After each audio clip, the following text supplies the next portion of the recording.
ചോറിൻ്റെ കൂടെ ഇത് മാത്രം മതി കേട്ടോ കഴിക്കാനായിട്ട്. മുളക് ഞെരട്ടിയതാണ് നമ്മൾ ഉണ്ടാക്കുന്നത്. ഒരു പാനിൽ കുറച്ച് വെളിച്ചെണ്ണ ചൂടാക്കിയിട്ട് ഒരു പിടി ഉണക്കമുളകാണ് ഞാൻ ചേർക്കുന്നത്.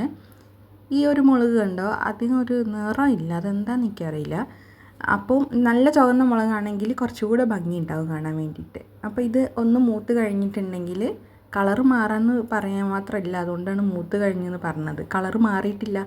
അപ്പോൾ അതായി കഴിഞ്ഞിട്ട് കുറച്ച് വാളംപുളി, അത് ഞാൻ വെള്ളത്തിൽ കുതിർത്ത് വെച്ചിരുന്നു, ചെറിയ ഉള്ളി വട്ടത്തിൽ അരിഞ്ഞ് വെച്ചത്, പിന്നെ മുളക്, അതിലേക്ക് ആവശ്യമായിട്ടുള്ള ഉപ്പ്, ഇത്രയും സാധനങ്ങളെ വേണ്ടൂ. പിന്നെ ഈ മുളക് നമ്മൾ ആ ഒരു വാട്ടിയ സമയത്തുള്ള വെളിച്ചെണ്ണയും കൂടെ നമുക്ക് ആവശ്യമുണ്ട്, അവിടെ നിൽക്കട്ടെ.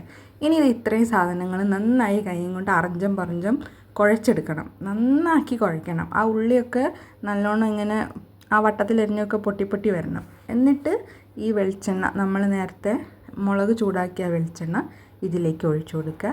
എന്നിട്ട് നല്ലോണം മിക്സ് ചെയ്യുക. സംഭവം റെഡി ആയിട്ടുണ്ട്. അടിപൊളി ടേസ്റ്റാണ്.